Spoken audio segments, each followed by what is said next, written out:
Yes, welcome to another video. It's the West Brom preview. Massive game, big game. Big game. Yeah, hopefully we actually see some goals, some skills, HD skills, 4K, click here. Yes. Right, okay. Yeah, I'm Lewis, above is Jordan. We're going to talk about the West Brom preview, which is turning out to be, every game is turning out to be a massive game. If you're new to the channel, please hit that subscribe button with the notification bell turned on for daily Manchester City videos as well. Smash a thumbs up on the video if you do enjoy it. Stick around. Well, we'll tell you about the kit giveaway later on in the video as well.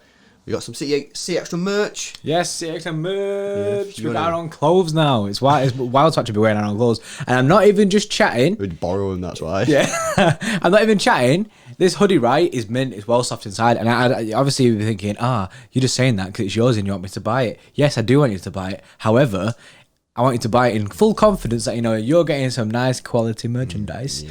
It is actually very good. Get yourself that Xmas present. Yeah. You need it after this season. You deserve it. Right, okay, let's get into it then. First of all, centre defensive mid. I don't want to see two on the pitch in this game. I want to see one. Why? Our defence is mint. It's solved. It's chilling. You know what I mean? We're not conceding goals. I think we all agree that John Stones has returned. Kyle Walker's in form. We're not conceding goals, keeping clean sheets for fun. I think if we keep another clean sheet in this game, it's actually a record for the football club, which is insane. Serious? That's mad. Yeah. So for me, cut the protection, risk and reward. We don't need two holding midfielders at home to West Brom when our defence is on fire.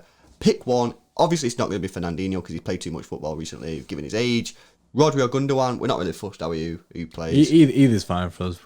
We've said this numerous times in numerous videos that we've always been a fan. And I think for a long time, me and Lewis have always just backed one centre defensive mid. We're not really a big fan of the two holding midfielders.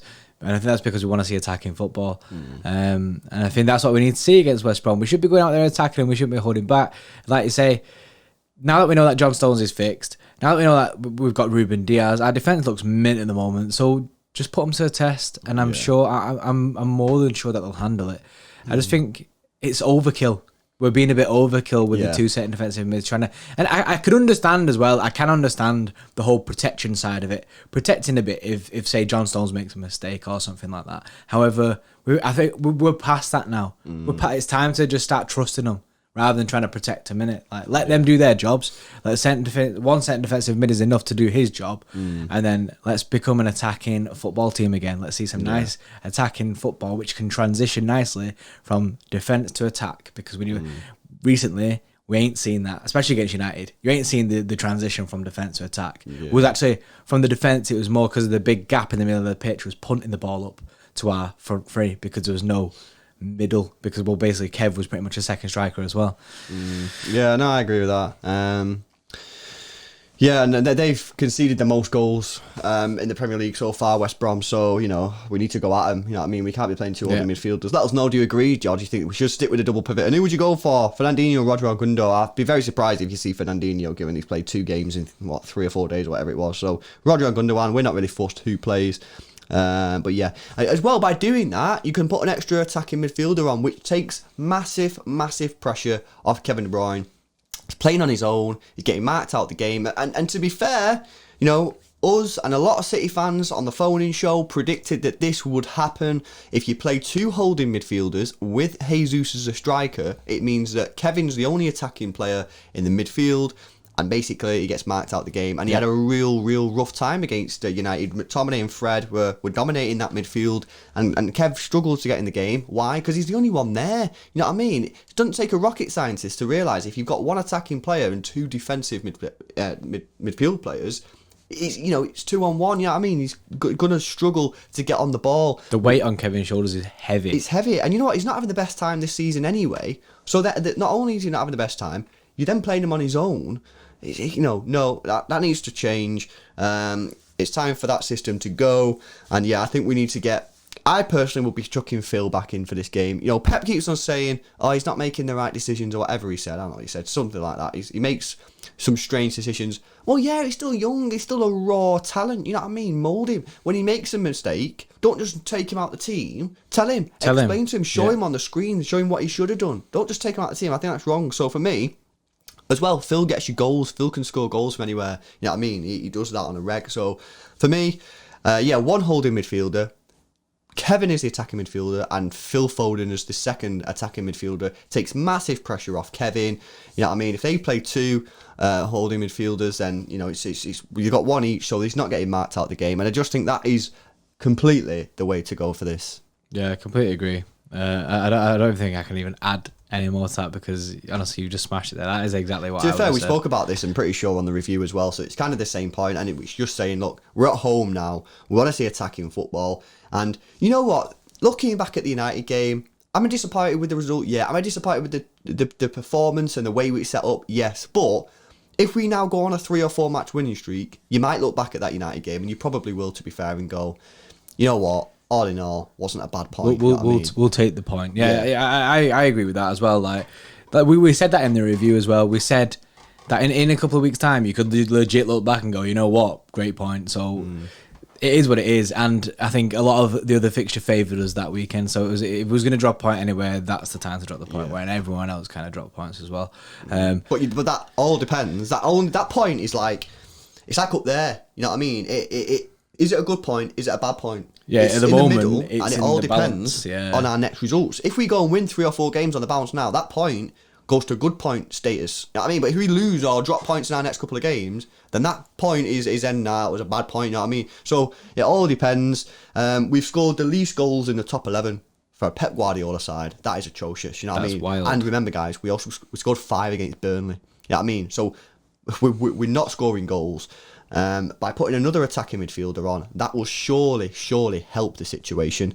We could feed a bit more to the front three. I know a lot of people say in our comments, and we agree with this, that they're also the fact that the front three haven't been scoring much. Gabriel Jesus hasn't been scoring much, hasn't scored at all in his last 4 games. I think he's had 1 in 5. He scored against Liverpool. That was the last game he scored in, I think, in the Premier League anyway. I think that's right.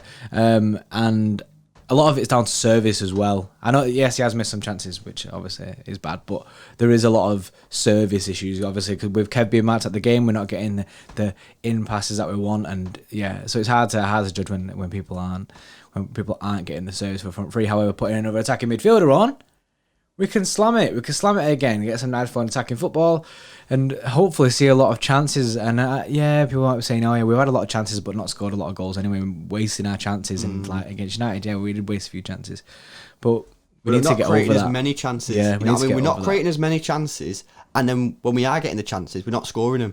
So something needs to change.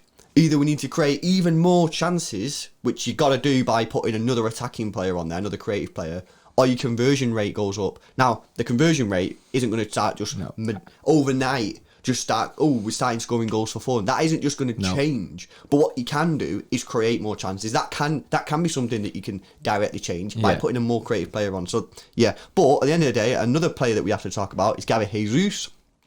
He's played the last, 5 Premier League games, hasn't scored in the last 4. He's played the full 90 minutes as well, so you can't even say he's been subbed off or subbed on. He's not in the best of form right now. He had a chance against United, which wasn't the easiest chance in the world, but I still think he should have done a little bit better. And whichever side of the boat you're on, of Gabby in, Gabby out, whatever, it's at the end of the day, he's got to score goals. You know what I mean? This is the player that we're now looking at to score the goals for our football club. You know what I mean? So it's irrelevant saying, "Oh, Gabby's this or Gabby's that." You know what I mean? My personal opinion is I like Gabriel Jesus. I think as a backup striker, he's very good, and I struggle to find another backup striker which is as good as him, who will quite happily sit on the bench and be the second striker. When you get a Haaland in or something like that. So for me, I think he's perfect. However, my opinion on him is completely irrelevant if he doesn't score goals in football matches, which at the moment he's not done, including one against Burnley and Fulham. Now, he's got to start producing the goods, otherwise people are going to start, questioning his long-term future at the football club, which, rightly so, he's a striker, he's got to start scoring goals. I know he's got a great record, I think he's got goals per minute, I think he's got one of the best ever in the Premier League, but who cares, you know what I mean? We're talking about the here and now, and he's clearly not scoring at the moment, he's not scoring in his last 4, and we kind of need to look to Gabby now to get us some goals. I know Sergio's fit, he'll probably come off the bench, I would imagine, if he's better, but Gabby's the main man. He's the striker. Yeah, we need to fix up We need to fix up because in times like this where we only have two strikers, the two first-team strikers anyway. We don't want to be playing like Raheem there or anyone else. Obviously, Fran, we've seen him do a job there, but I'd rather have strikers in the striker position. And I just think we need to be able to look to Gabby as a second striker to be able to, when Aguero is out, that we can put him in and he will get goals because. I say this all the time, with the Aguero being out, it creates Aguero scores so many goals for us that it's a massive loss to miss him. And Gabby kind of needs to help with that, with his goals. He needs to bring it up a bit, you know what I mean? At the moment we're in the minus because of the amount of goals that we're not scoring. However, Gabby needs to chip in and help claw that away back to some good goal scoring games and stuff. And, you know what I mean? It's just it's not working for him at the moment. He needs to thrive off the pressure, whereas at the moment it seems to getting on top of him. And to be fair, I accept that we've not been creating that many chances. So he is kind of feeding off scraps, which is a valid point. You know what I mean? That is a valid point. But, at the end of the day, if he plays for Brazil, you know what I mean? He's a Manchester City striker. He's got to be taking some of these chances that we give him. I know we're getting him a lot, but... I think as well, the fans will get on his back sooner or later, but also...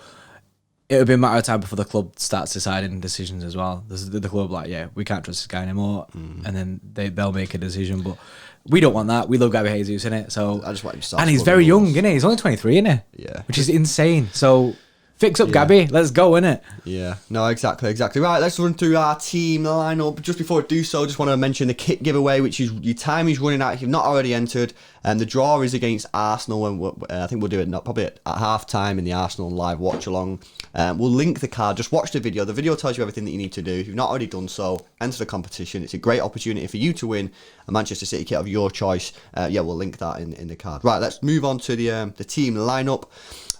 So back four, I don't think we should really change anything other than the fact that we should probably put Mendy in at left back, providing he's fit. I just think, again, in this type of game where we need to score goals, we need to take the game to the opposition. Do you really need to play Cancelo? You know what I mean? I'm not going to mention the Cancelo against United, but we need to attack West Brom. They've conceded the most goals in the Premier League, and Ben Mendy, is the better option. So exactly the same back four that we played against United, bar Mendy. And I know some people will be like, oh, why did you put Laporte in? For me, I just personally just stick with the back four. You know what I mean? Keep it going. They're playing well. They're not conceding goals. And in this type of game as well, they're not going to be run ragged, are they? They're just going to be sat there most of the game, probably on the halfway line, passing the ball about. So for me, it's just a case of keeping that system, keeping the players playing, and keep that understanding and keep on building that relationship between Stones and Diaz, who at the moment are our best centre-back pairing. So that's it. So you're Edison, Walker, Stones, Diaz, and Ben Mendy as the back. Which is still solid, and we can obviously push towards that record of clean sheets, which is insane. I didn't know about it before this video. Midfield wise, the centre defensive mid, the lone centre defensive mid that we're going for, I think we're happy with either Rodri or Gundogan. Rodri had a really good game against United, and Gundogan looks really good recently. So I think we're happy with either of them. And then the other two, we got Kev and Phil as our attacking midfielders, which Phil will help out Kev, like we said before, and really relieve the pressure off Kev. I mean, it's not just all on Kev to, like, you mate, you're doing everything. Phil can help out a lot there. And as well, it wouldn't surprise me if you sort of see Phil dragging out into left wing and stuff. He's very fluid position, Phil. So it's good that it'll drag some defenders out of position as well.